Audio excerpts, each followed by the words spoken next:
And so this was clear and power on this one. Electrician, drug a ladder, whatever. So depending on how deep it is and how bad it is and how visible, this would be more visible in stain. I mean, so there would be a chance that, and again, depending on homeowner placement, you know, if this is directly in the middle of an entryway, underneath the can light, yeah, we probably got to do a little bit more of a repair. But with the fill capacity of Pallmann, I mean, you can take this down pretty easily and get I mean, especially here where it starts to die into the grain, with the fill capacity, it wouldn't be visible. So this is deep enough that that maybe it's going to stay visible. So at that point, I'm a board specific guy. I prefer to tape off. I'm not a grain chaser. I'm not good at it. I don't know how to do it. It's a slippery floor.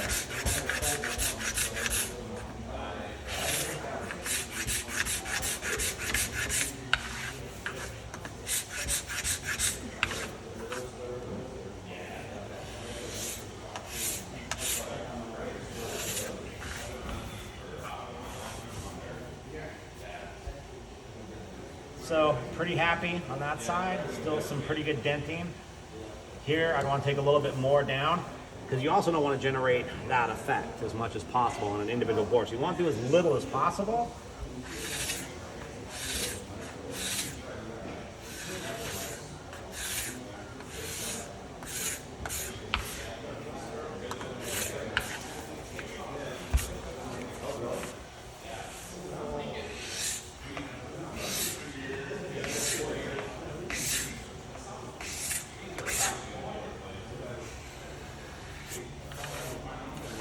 I like that scraper.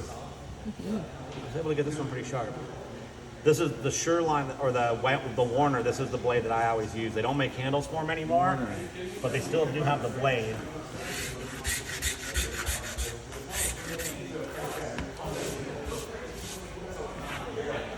I mean, so once you're pretty comfortable there, I would always fix the tape before I start sanding, because I know that I didn't hit the finish over here.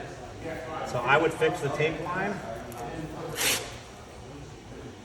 before I started to sand on it. And if it was more than one board and you're using a random orbital, that's 100%. I mean, that works all the time too. But basically just, and we always, you know, everybody does have one of these in their pocket so you can take a good look. So in here, I'm not that concerned. Where it's chasing the grain, it's not necessarily worth the risk to get in there and really hog that out. It's buried in the grain. You're going to fill it with finish. You're not going to see it that much. But over here where we cross the grain, say I want it out where it's, you know, very little indentation. And so just kind of monitoring that, looking at that. And then these are nice. 100 grit paper works fine. On the film finish, different on the magical side. So totally mute this out. If you want to touch it with a little water, but since this is clear sealer and finish, the coloring is going to be very similar. On color, if we didn't have any dry color areas left, but on color finish, I would want to get this pretty much to raw, as close to raw wood as possible, even though if we had a little halo here like that, the color's it's not gonna make this darker than this. I mean, in all honesty, you could pretty much go back to 2 coats of finish here and be fine, but if you want to do sealer and then finish, because the coloring aspect is very similar. And then the main mistake that I see guys make is that they don't, especially if they've just switched to rolling, they don't get this spot thick enough with the finish.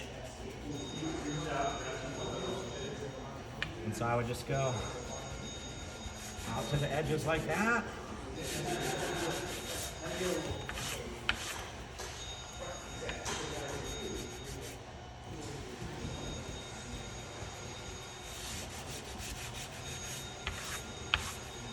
And that one's pretty much ready. I would put a coat of clear on there. I'd wait 20 minutes. I'd put a coat of power on there, and I would do it with.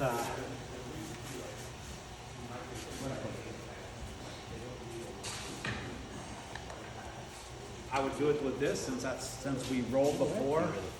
Hey Trent, could you throw me a rag out of that box right there, right below your feet? Yeah, with the snake would have bit you. So close.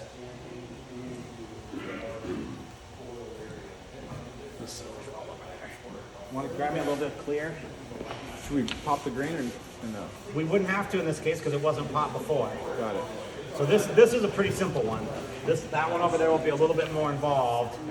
This one's pretty simple because the colors are so easy, you know. Yeah. And that's why you talk the homeowners into natural floors because it's better for everybody. Always natural. Always natural, man. Hey, you got a choice of 2 colors: light natural and dark natural. Yep. But here's where I see guys start to have trouble: is that they don't get this as thick as it was when they did. You know, they'll do it with a foam brush or whatever. Right. But ultimately, you want to err on being too thick. Sealer coat, I'm going to leave the tape in place. Finish coat, I'm going to flood it like this, and then I'm going to pull that tape up.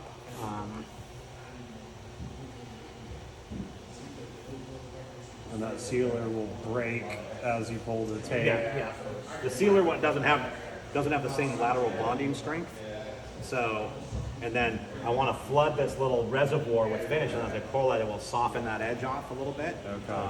Obviously, this floor would still need to be final, so this would be the perfect time to do this repair. It's going to be easier before final. After final, yeah, then you need to really get it flooded, pull that tape. If it's too thin, it's especially with Pallmann products. I don't know all the products, but with Pallmann products, if it's thinner than the original, it's always going to be duller in sheen every time. That's just across the board. It will be duller in sheen. So that's where I would start on that, and like I said, I'm happy with that scratch. You still see a little tiny shadow of it there, and that's where you have to balance the risk of generating this deep look. If it's in, you know, if you're looking at a 30-foot hallway, that's going to be probably more evident than being able to pick out this little shadow.